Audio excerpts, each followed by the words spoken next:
There's people out there that really believe Jesus didn't exist. But they're adamant. There's just no way this guy existed. That's crazy, isn't it? Oh, totally. Even a scholar like Bart Ehrman, who's an atheist scholar from University of North Carolina, Chapel Hill, former Christian, says to atheists, stop making the arguments Jesus never existed. That's stupid.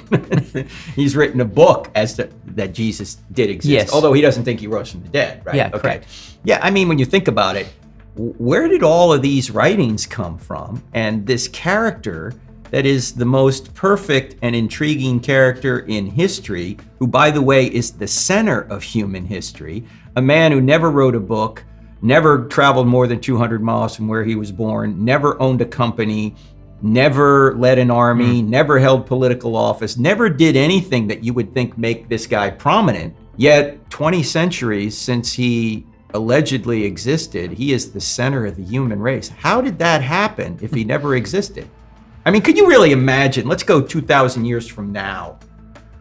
Could you imagine that 2,000 years from now, Luke Skywalker, a fictional character who didn't really exist, would be the center of the human race? No, nobody would say it's fiction and he's going to be the center of the human race. Jesus really existed. Luke Skywalker doesn't really exist. He's fiction. Sure. And he's not going to be the center of the human race, but Jesus is. So he certainly existed. And the reason I think he is the center of the human race is because he rose from the dead. Otherwise, he'd have been an itinerant preacher from an obscure corner of the Roman Empire 2,000 years ago.